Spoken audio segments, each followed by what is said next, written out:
के नंदो तू ना जानत हो तोहर भैया बड़ा आदमी बन गल कल सा ई बात बा ब्याह में गीत लगी मास्टर साहब कैसे गावेला जन्मों जन्म के जुड़ल छोटू दीवाना दीवाना दीवाना जन्मों जन्म के जुड़ल ऐसन बंधनवा है आहे किस्मत से मिले ऐसन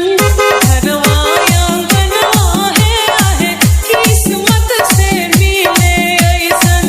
घरवा आंगनवा है आहे किस्मत से मिले ऐसन।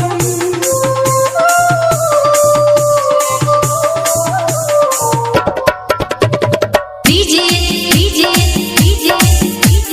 छोटू दीवाना दीवाना दीवाना इल्मास नगर समस्तीपुर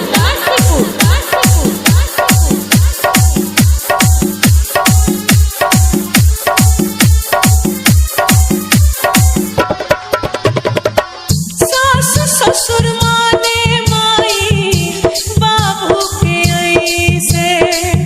जेठया जेठानी लागे भाई बहिन जैसे छोटू दीवाना दीवाना दीवाना सास ससुर माने माई बाबू के ऐसे जेठया जेठानी लागे भाई बहिन जैसे बबलू ताला के जैसे हमरो पावनवा है आए किस्मत से मिले ऐसन घरवा आंगनवा है आहे किस्मत से मिले ऐसन घरवा आंगनवा है आहे किस्मत से मिले ऐसन। DJ DJ DJ DJ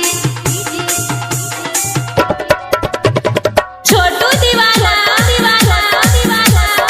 Ilmas नगर समस्तीपुर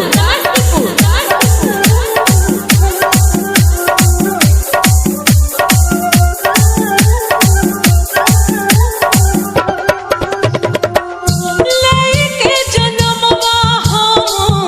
आई बार बार हो मिले है लोग मिले है परिवार हो। डीजे डीजे छोटू दीवाना दीवाना लेके जन्मवा हो आई बार बार हो मिले है लोग मिले है परिवार हो। हाय रे सोमैया टूटल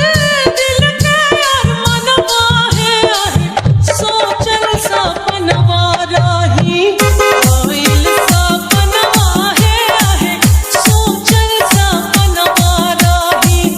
कोइल सपनवा है आहे सोचल सपनवा रही। इल्मास नगर समस्तीपुर समस्तीपुर समस्तीपुर समस्तीपुर समस्तीपुर समस्तीपुर समस्तीपुर समस्तीपुर।